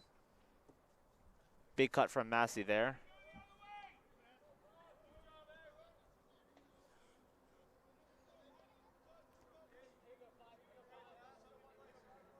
What an afternoon for Mitchell Yolico, who's sitting at first base right now. He's had a bunch of walks to his name and a hits batter. They can't keep him off the base pass this afternoon. Exactly. I mean, he is on a hot streak right now. The whole Chesapeake team is on a hot streak. I did mention earlier that they were on a 5-game winning streak coming in today. Big moment here in the game, 1-2. And a great job keeping the ball in front by Haywood. And that's going to bring the count even to 2-2 now.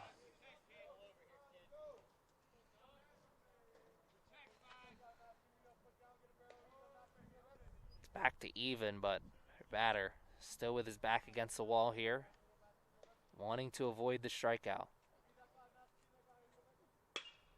He does avoid the strikeout. Hard hit ball. It's off the wall in center. They're bringing them all home. There's going to be a play, and he's out.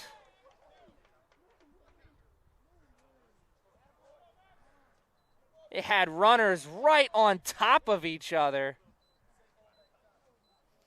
Yeah, Skipjacks were able to bring 2 of those runs, but a great relay from the Knights to nab that 3rd runner out at home plate. That was a close play, but like you said, a perfect relay on a ball that was absolutely tattooed off the wall in right center. That is 2 doubles in this inning for the Skipjacks. Both of them have touched the fence. And the Skipjacks now get their lead up to 7-0 now, with Will Pope up next. He had a big sacrifice bunt last inning, which advanced runners to 2nd and 3rd. That one's crushed left center field. Maldonado makes the catch and keeps that runner at 2nd base, which is very important for the 2nd out of the inning. Maldonado, a little bit of adjustment. Wasn't hit directly towards him, but a crossover, 1-2 steps, made the catch, got the ball in quickly. Now 2 outs. Skipjacks have scored 2 runs here and ran in to an out at the plate. And their number 5 hitter, 3rd baseman Dylan Young, is up next. He's 1 for 3 on the day. Had an RBI single and scored his last at bat.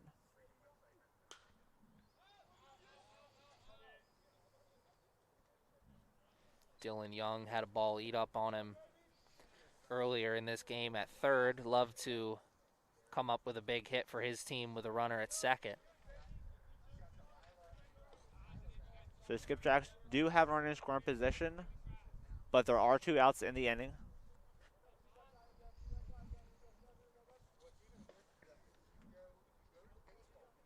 Todd Murphy, freshman out of Beltsville, Maryland.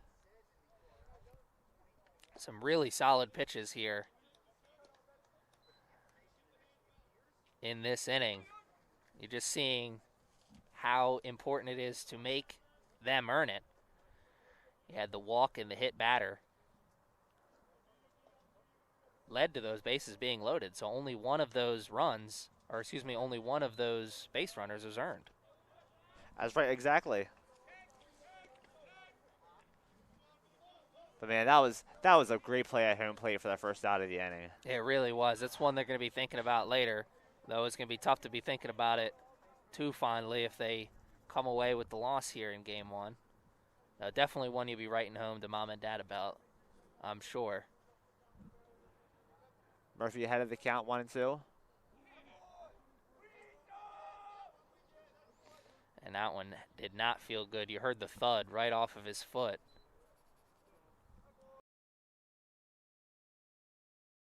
Hit batters in this inning for Murphy. And Young gingerly walking to first base, but he did take one for the team, though. And we have a conference which will take Murphy out of this contest as doing the pitching here for the Knights in a moment will be number 18, Bryce Ranucci. Bryce, a freshman out of Sparrows Point, Maryland, by way of Sparrows Point High School. We'll let him warm up, and we'll be back with runners on first and second after this.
That's awesome.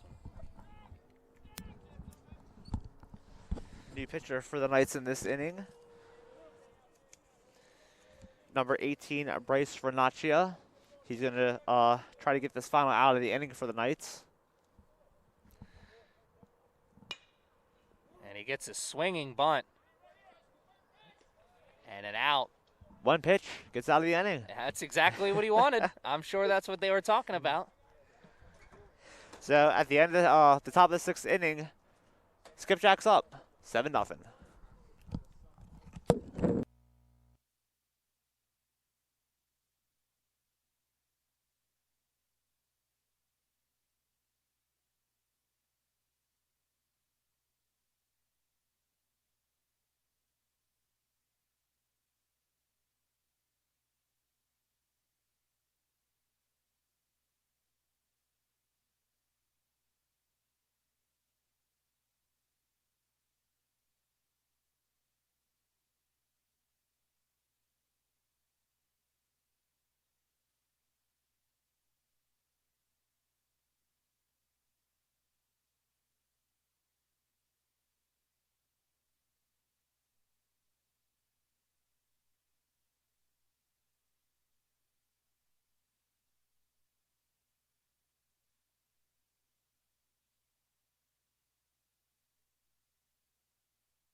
Okay. So he came in. I think it was a defensive change. Leo still doing the pitching here for the Skipjacks in the 6th inning. And we actually have a new hitter here for the Knights who was a defensive change, Alvin Corella, number 2, playing second today. Dylan Young thought he had his Derek Jeter moment into the stands. Came out just a little out of his reach. You know, Leo's probably got to be thinking not just about the complete game at this point, as we only play 7 innings because of the doubleheader today, also thinking about the shutout as well, I'm sure. Oh, exactly. And with only 3 hits going up, he has definitely found his groove, and he has stuck with it. Although in that 3rd inning, there were a couple hard hit balls in the 3rd and 4th inning, I should say. And 2 quick strikes for Leo. Alvin Corella, a sophomore from Baltimore, Maryland, graduated from Archbishop Curley High School.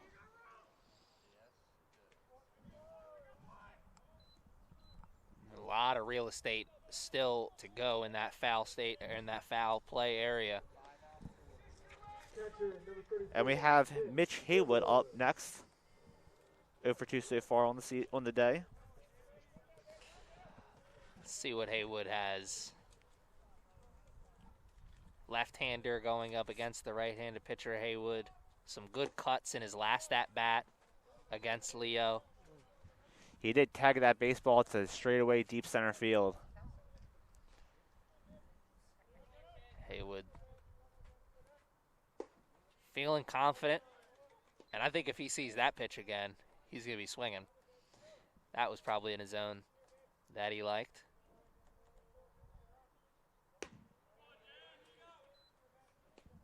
Haywood ahead of the count now, 2-1.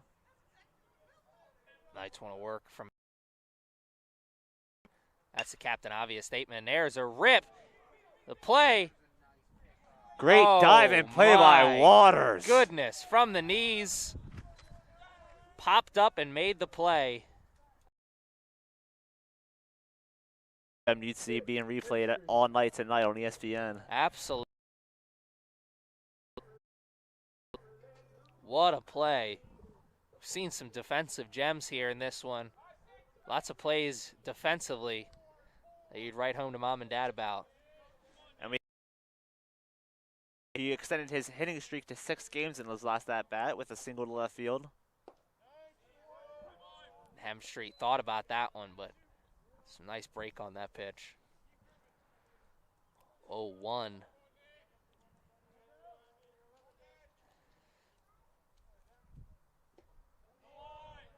And a big cut there. You know, he's trying to swing for the fences with that cut.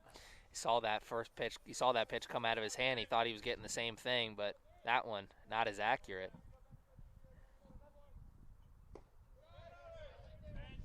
I think that might have been a purpose pitch for Leo there. Try to get him to chase. I think so as well. Working from ahead. May see that again. So the quicker the outs, the more he's helps his chances of staying in this game. And looked like he brushed Hemstreet a bit off the plate on the inside pitch. We'll talk about the doubleheader. It was so valuable for the Skipjacks if they could get a complete game out of Leo going into number 2. He is definitely doing a tremendous job of giving those bullpen arms a rest for the Skipjacks. An early 0-2 hole for Hemstreet. He's now worked it full. This is a good at-bat from number 31. And he works a walk. What a great at-bat for Hemstreet there. Love to see that. And we'll see if the Knights can get a 2-out rally started right here. We have Emmanuel Maldonado up next. He's 0 for 2 on the day. Hemstreet had a strike called on him, and then he gave one to Leo on a pitch maybe he shouldn't have swung at. And then he worked his way onto first base with the walk. Great at-bat. The Knights staying alive here in the 6th inning. And Maldonado takes that first pitch high and outside for a ball.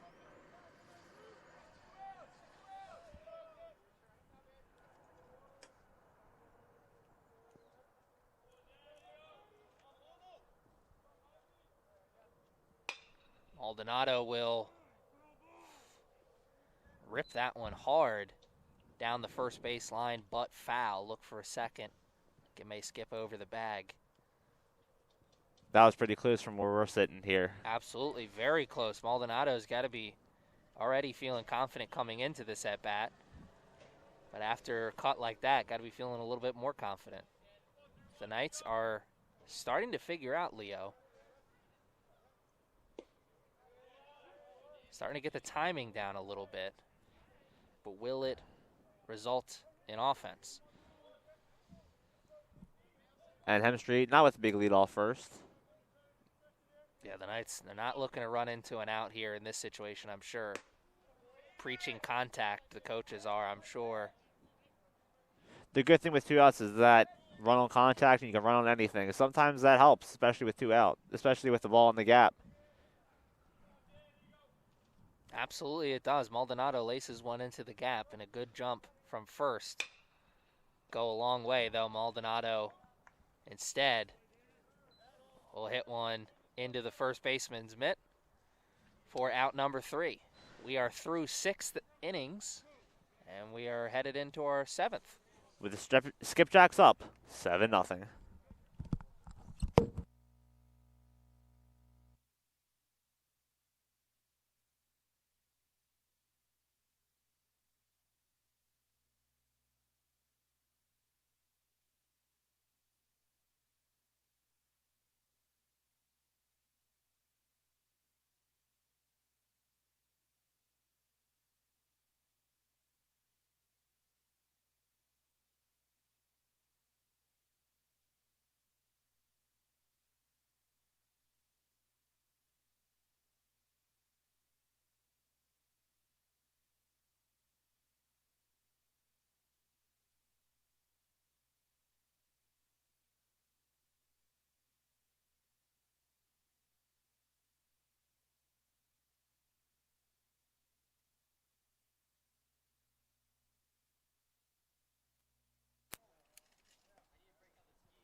All right, we are back here.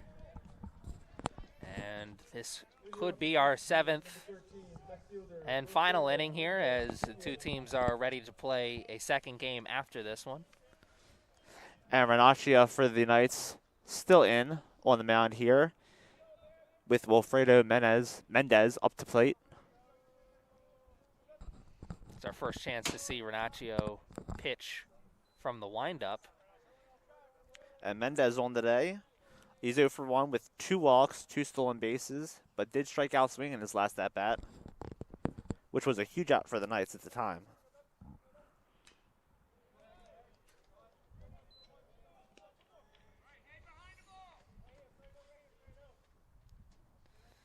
One and one is the count here. Good hit movement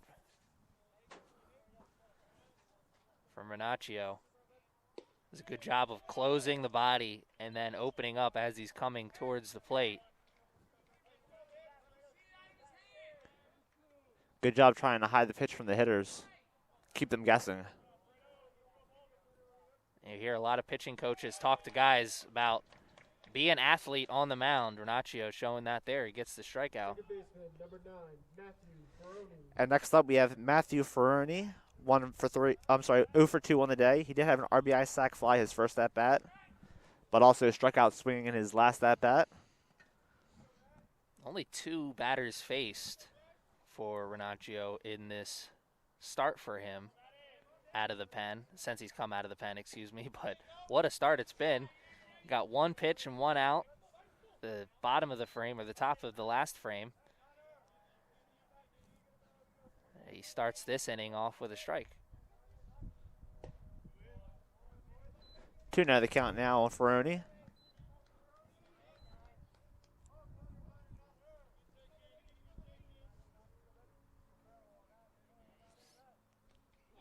And that one's going to catch him on the back there, and he's going to take first base. I'll take the blame on that one. I jinxed him. Right fielder, number 14. Talked about how great of a start he had to his debut here. And we have Jackson Holla up next for the Skipjacks. He's having a big day. He's 3 for 3 on the day, 2 doubles. I'll get the runner to hit into a double play here, and that'll ease the pain of giving up the hit batter. Another solid strike there. Catching that outside portion of the plate. Great control. Some good movement as well.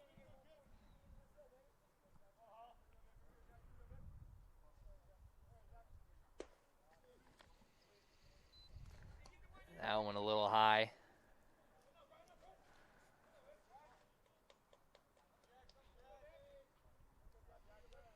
Sure, the Knights playing for game number 2. Not that they won't be looking to be aggressive in the bottom of the frame, but the coaching staff is probably thinking about limiting the amount of pitches thrown, the amount of pitchers having to be being used as we are in this 7th inning.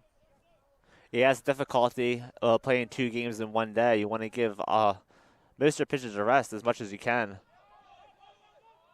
There one popped up and caught cleanly by the third baseman. Alvin Corella was playing at Shortstop, number 10. second earlier. Now he's moved over to third.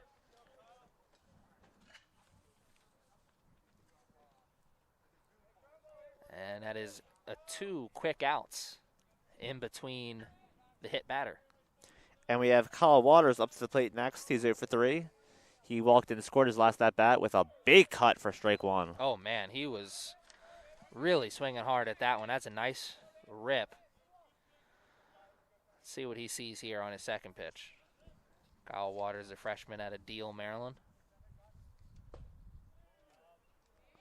Takes that pitch for a ball. 1-1, count even.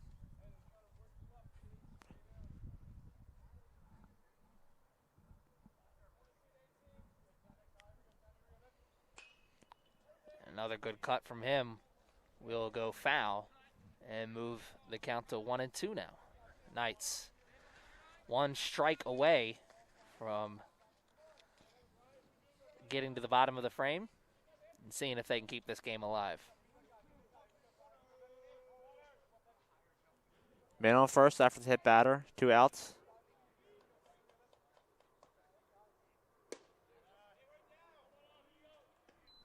Kind of give you some high cheese there. Brush them off a little bit on that inside portion of the plate.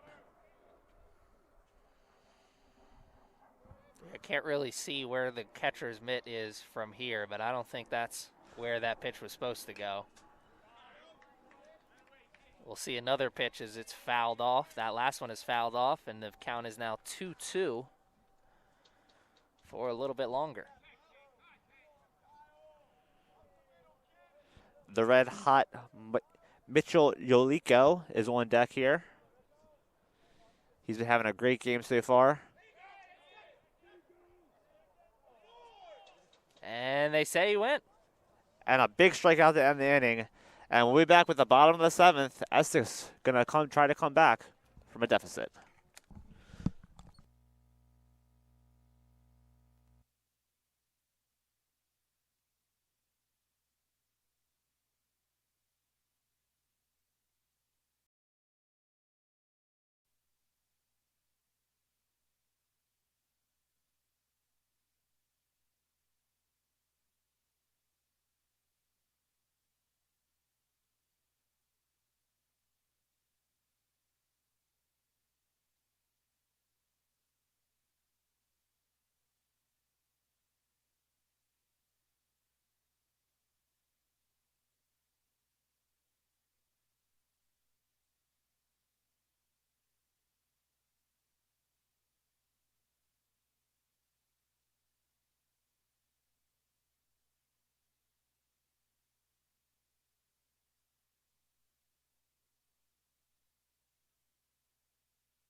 And we have Austin Moomaw, who is also on a 5-game hitting streak. He's going to try to find his first hit of the game, leading off in this bottom of the 7th and final inning of Game 1 of this doubleheader.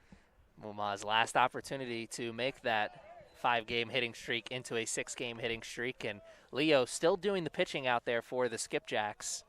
He has a chance to go for the complete game shutout.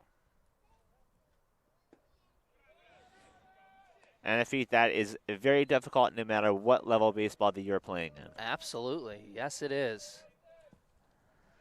Not something you see very often at the professional level. Though at the 7-inning doubleheaders, certainly more of a chance. And these 7-inning doubleheaders are nice because they also give the bullpen arms, some time to rest. You don't need to use, every single pitcher like you would in a normal 9-inning game. This level, too, it's also an opportunity to get to see some players that maybe not starting every game, too. You're going to see some players that maybe didn't play in Game 1 who are going to play in Game 2. 3-1 here for Mumah. See if he sees something across the plate, and he does not. So his hitting streak will end at 5 games. But more importantly, he does get on base to lead off this bottom of the 7th inning for the Knights with Devin Johnson coming up to the plate. And Devin Johnson reached base safely during his last at-bat, correct? Yep, he got hit by a pitch actually on the left arm, I believe.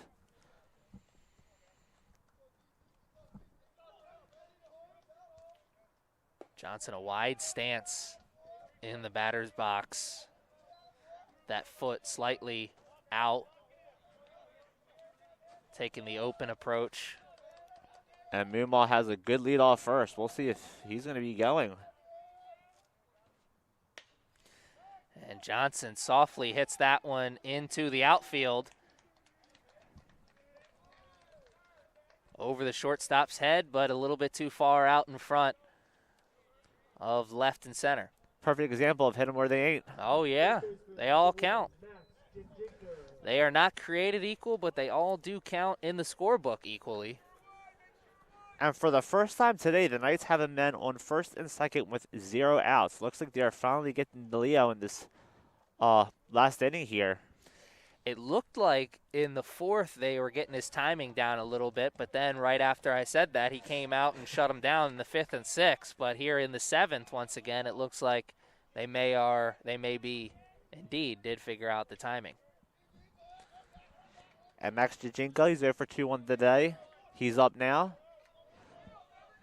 Third baseman Young for the Skipjacks, playing on the infield, on the top of the infield grass. And I was going to comment about how maybe part of the reason that they're getting the timing down is maybe Leo's losing a little bit of the stuff, but it certainly didn't look like it on that one. He came to the plate with some gas for the first strike. Good job of trapping that in the mitt. That was a low pitch. And that's definitely good. That definitely kept Moomaw and Johnson staying at second and first, respectively. Moomaw with a big lead at second. But no one is even paying much attention to the runners at all. They're focusing at the plate. Understandable with a 7-0 lead. You give up runs for outs in this situation if you're the Skipjacks. What matters most is getting the out at whatever is the easiest base.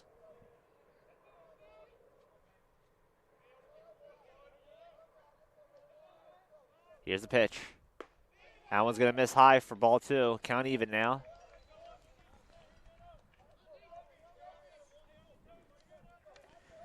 Move on second after a walk. Johnson on first after a loop single.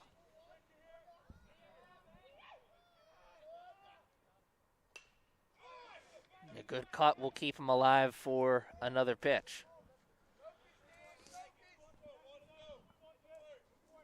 1-2. Runners are at first and second. It's not a lot of tension right now, but this batter gets on there, will be. And a great eye from Jinka to work the count full to 3-2. Yeah, when that one was coming out of his hand, I'm sure he thought that one was going to going to be a strike. Got closer and closer. He probably realized it was going to break out of the zone, but that's a tough pitch to not swing at. Good eye. And he earns himself a walk, and the tension has got to be building a little bit in that Skipjack's dugout. Shortstop, number 12, JJ Erazo. And even with a 7-0 lead, it's still a little bit stressful with bases loaded in the last inning of the game. Especially with no outs. I mean, if you had 1, maybe 2 outs, you'd be singing a different tune. But with no outs and the bases loaded, and Erazo, the sophomore shortstop, coming up to bat, this is certainly an interesting moment here in Game 1 of a doubleheader. And he's actually having a good game so far. He's 2 for 2 with 2 singles. 2 of the 4 total hits that the Knights have do belong to J.J. Erazo. So this is a perfect opportunity. It's funny how that works. So many times in baseball you need a big hit, and here comes the guy who's been seeing the ball nicely. So meeting at the pitcher's mound, not with the coach, just with the players on the field. Maybe talking defensive strategy. They're playing back. So I don't think this ball is going to come home. They'll probably be looking for the double play at whatever base is easiest, if it's hit into the infield. It will not be hit into the infield. It's a pop, and it'll drop. It's going to score 1, and it'll keep them loaded. And a merry-go-round for the Knights, a blue single again for them, and they have scored their first run of the inning. Bases loaded and still no outs. Love the effort out there in left field, coming in with the dive. Wilfredo Mendez Jr. just couldn't come up with the catch. It's one he'll be thinking about later, I'm sure, as the Knights probably thought that one was going to be caught. And yes, it was a great effort for Mendez. Luckily for the Essex Knights, that ball just got out of reach for him. Louise Gonzalez with his opportunity at it. They're still loaded as that single only scored 1. And he was in quite the battle with Leo earlier in his last at-bat. Gonzalez played foul. Looks like it's trailing out of play, and it is. So the bases are loaded once again, still with no outs. But the effort from Mendez in left, so big, because not only did he go full out for the dive, but he kept the ball in front of him and got it into the infield quickly, because if he wouldn't have done that, we would have seen some more action on the bases from the Knights. Oh, absolutely. So even though he couldn't make the catch, he kept the ball in front of him. Double play ball. The throw to first is not in time. And the throw home is not in time either, as that will score 2.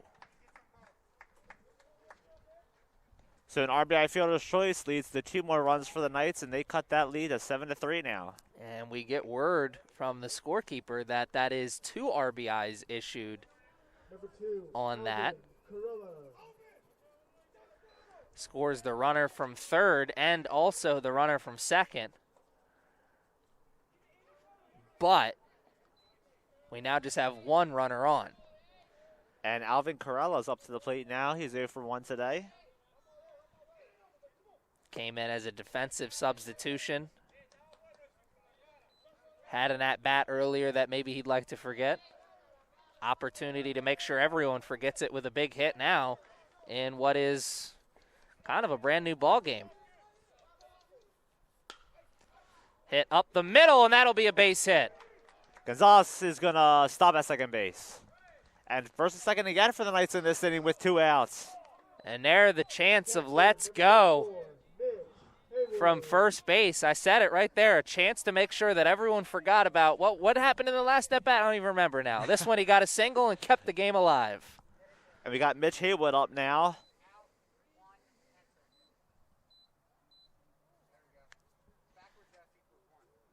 So a meeting of the minds now at the pitcher's mound, but this time with the coaching staff, and I think we may see a change at pitcher probably sooner than later, as the score is now 7-3 with runners at first and second.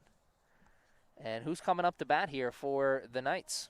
So up next is Mitch Haywood. He is 0 for 3 on today, but he is the number 3 hitter, and I don't think you'd want anyone else but Haywood up at the plate right now. especially with being 7-3. One big swing, new ball game. Mitchell Haywood, the sophomore out of Ontario, Canada, out of way of St. Mary Catholic Secondary School.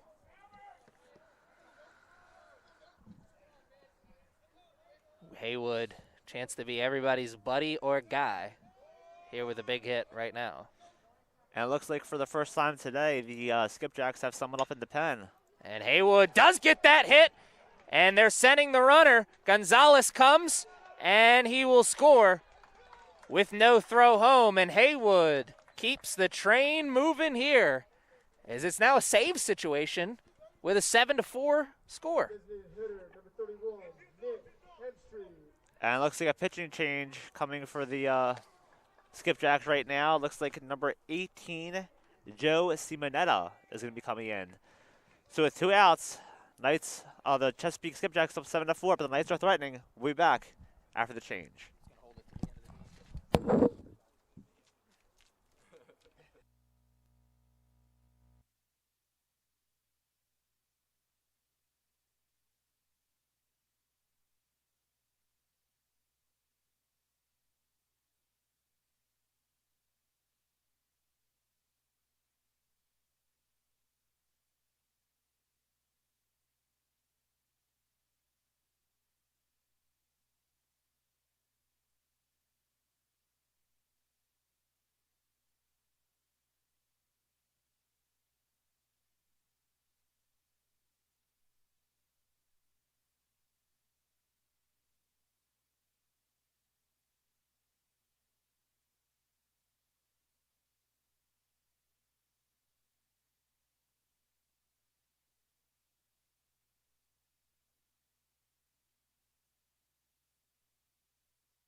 Yeah.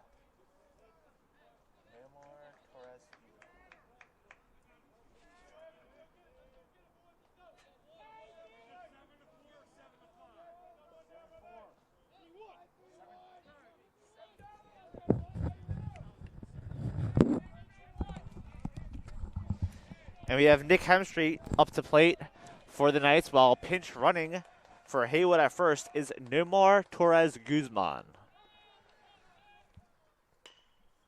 And first pitch swinging to third for one, to first for the other, and he's off the bag. That keeps the game alive. And even though they got the second, Left fielder, number 26. even though they got a second out at third, they kept the runners at first and second. And now coming into the game to pinch run is Logan Leisure.